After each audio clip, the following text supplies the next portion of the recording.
दोस्तों, alien sightings ने दशकों से ऐसी बातों पर यकीन करने वालों के साथ साथ इस पर यकीन न करने वालों को भी हैरान कर रखा है। माना तो ये भी जा रहा है कि साल 2024 में ही एलियंस को मियामी और ब्राजील में देखा गया। इराक में अमेरिकी सैन्य अड्डे पर 2018 के एक जेली फिश यूएपी फुटेज को जनवरी 2024 में जारी किया गया था। इतना ही नहीं, रूस यूक्रेन युद्ध पर भी एलियंस की मौजूदगी की छाया पड़ी है। इनका देखा जाना कितना सच या झूठ है ये तो वक्त ही बताएगा, लेकिन ऐसी खबरों ने सभी को रोमांचित और उत्साहित कर दिया है। हम उस दिन का इंतजार कर रहे हैं जब नासा जैसी एजेंसियों द्वारा एलियंस के होने का कन्विंसिंग सॉलिड एविडेंस आम लोगों के सामने लाया जाएगा। लेकिन एक साइंटिफिक थियरी है जो एलियन एग्जिस्टेंस के पागलपन को कुछ मेथड देता है। क्या ये सिद्धांत एडवांस एक्स्ट्राटेरेस्ट्रियल स्पीशीज के ठिकाने से जुड़े सवालों का जवाब देता है? इसे जानने के लिए हमें फर्मी पैराडॉक्स के बारे में गहराई से जानना होगा। स्वागत है आपका ऑर्बिट इंडिया में। दोस्तों, फर्मी पैराडॉक्स ऐसा ही कुछ होता है। हमारे ब्रह्मांड में अरबों गैलेक्सीज है और हर गैलेक्सी में अरबों तारे भी। हमारे अपने मिल्की वे की बात करें तो यहाँ भी 100 अरबों से कम तारे नहीं होंगे। इन अरबों तारों में कम से कम कुछ अपने हैबिटेबल जोन्स में पृथ्वी जैसे ग्रहों की होस्टिंग करने के काबिल भी होंगे। हमारा सूर्य सिर्फ 5 अरब साल पुराना है, लेकिन इस विशाल ब्रह्मांड में हमारे सूर्य से भी बहुत पुराने तारे मौजूद हैं। यदि पृथ्वी जैसे ग्रहों का होना आम बात है, तो हो सकता है कि उनमें से कुछ में बहुत पहले ही बुद्धिमान जीवन विकसित हो गए होंगे, जैसा कि पृथ्वी पर विकसित हुए हैं। ये देखते हुए कि प्रकृति हर किसी को जांच और एक्सप्लोरेशन की भावना देती है, जिसकी वजह से सिविलाइजेशंस इतने लंबे समय से अस्तित्व में हैं, ऐसे में उन्होंने इंटरस्टेलर ट्रैवल के लिए तकनीक विकसित भी की होगी।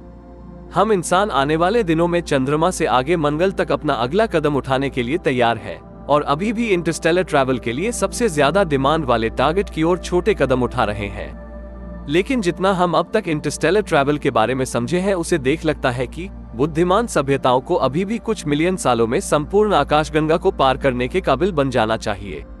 सूरज से अरबों साल पुराने तारे भारी संख्या में मौजूद हैं। इस फैक्ट को देखते हुए हमारी पृथ्वी पर ऐसी सभ्यताओं या कम से कम उनके अंतरिक्ष यान का दौरा पहले ही हो जाना चाहिए था, लेकिन इसका कोई पुख्ता सबूत मौजूद नहीं है। आपके लिए सरल शब्दों में कहूं तो यह और कुछ नहीं बल्कि फर्मी पैराडॉक्स है। लेकिन पैराडॉक्स ये नाम कैसे पड़ा? 1950 में गर्मियों की एक अच्छी दोपहर में एनरिको फर्मी, एडवर्ड टेलर जैसे फिजिसिस्ट्स का एक ग्रुप, जिनके नाम आप नए ऑस्कर क्लिंचफ्लिक, ओपेनहाइमर और दूसरे फिजिसिस्ट से याद कर सकते हैं, ये सारे लोग न्यू मैक्सिको की एक प्रयोगशाला लॉस अलामोस नेशनल में दोपहर का खाना खा रहे थे। अब ऐसे में आप सोच सकते हैं कि जब इतने सारे फिजिसिस्ट्स एक साथ मिलकर खाना खा रहे हो तो उनके बीच क्या बात हो सकती है? जी हाँ, वे सब स्टार्स, स्पेस की बात कर रहे थे और ऐसा करते करते वे यूएफओ देखे जाने और इस बात में कितनी सच्चाई है इस पर चर्चा करने लगे। इस डिस्कशन के दौरान फर्मी ने कुछ ऐसा कह दिया, लेकिन वे सब कहाँ हैं? और बस यही फर्मी पैराडॉक्स का मूल है, ये समझ लो। इसी फर्मी पैराडॉक्स से जुड़े कुछ इंटरेस्टिंग एक्सप्लेनेशंस मौजूद हैं जो आज हम आपके साथ शेयर करने वाले हैं। नंबर 1, क्या हमने ठीक से नहीं सुना? क्या एलियंस ऐसे फॉर्मेट में हमें सिग्नल भेज रहे हैं जिसमें हम उस सिग्नल को नहीं सुन रहे हैं? क्या वे ऐसे लोअर या हायर फ्रीक्वेंसीज में सिग्नल्स भेज रहे हैं जिसका पता हम अपने मौजूदा इंफ्रास्ट्रक्चर के जरिए नहीं लगा पा रहे? या क्या ऐसा है कि जिसे हम शोर मानते हैं उसके अंदर उनका सिग्नल ही हो? ऐसे में लगता है कि हम विशाल ब्रह्मांड से इससे सुनने के लिए पूरी तरह से तैयार ही नहीं।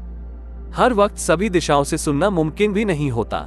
क्या इस तरह से हम उनके द्वारा भेजे जा रहे सिग्नल्स को मिस कर रहे हैं?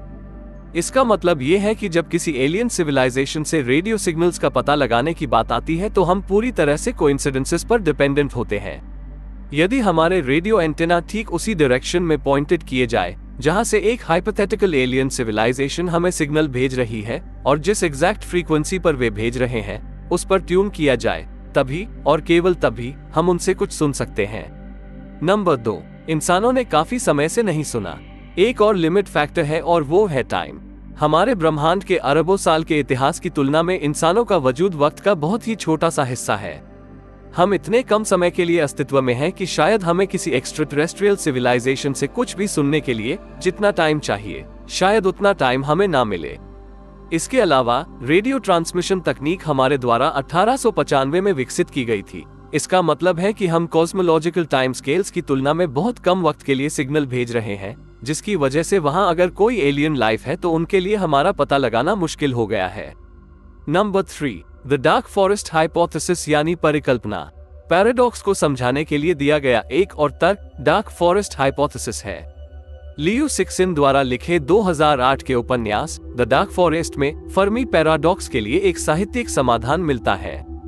उनका कहना है कि कई एलियन सिविलाइजेशंस मौजूद हैं, लेकिन वे चुप रहना पसंद करते हैं क्योंकि वे अपने अलावा किसी दूसरे बुद्धिमान जीवन रूप को भविष्य के लिए खतरा मानते हैं। इसलिए उनका मानना है कि किसी से भी कम्युनिकेशन खतरनाक हो सकता है।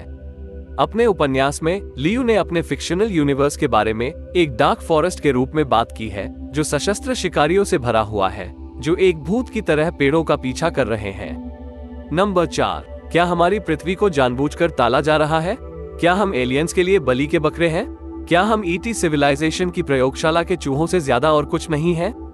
ये परिकल्पना फर्मी पैराडॉक्स के लिए बिल्कुल वही तर्क देती है। इसमें कहा गया है कि एलियन सिविलाइजेशंस हमारे बारे में पहले से ही जानती हैं, लेकिन जानबूझकर हमसे कांटेक्ट नहीं कर रही हैं, क्योंकि वे हमारे नेचुरल डेवलपमेंट और विकास पर नजर रखे हुए हैं। हो सकता है कि वे कहीं छुपकर हर वक्त हमें देख रहे हों। नंबर 5, एलियन लाइफ अनजाने में पहले से ही यहाँ है। आखिरी और सबसे व्यापक रूप से मानी जाने वाली एक्सप्लेनेशन यह है कि वे पहले से ही यहाँ है। हम समय समय पर यूएफओ देखे जाने के बारे में सुनते और पढ़ते हैं, जो इस हाइपोथेसिस के सबूत के रूप में दिए जाते हैं। लेकिन सच तो ये है कि कई सामान्य घटनाओं को कभी कभी यूएफओ समझ लिया जाता है, लेकिन दूसरी ओर ये भी सच है कि ऐसे कई देखे जाने पर गहन जांच के बाद भी कोई स्पष्टीकरण नहीं मिला है। इन घटनाओं की वैज्ञानिक एक्सप्लेनेशन हालांकि अस्पष्ट है, इन्हें ठोस सबूत के रूप में स्वीकार नहीं किया जा सकता है। एक दूसरा नजरिया ये भी है कि सेटी या सर्च फॉर एक्स्ट्राटेरेस्ट्रियल इंटेलिजेंस और नासा एलियन लाइफ के बारे में पॉजिटिव जानकारी को बाहर आने से रोक रहे हैं। लेकिन वे ऐसा क्यों करेंगे?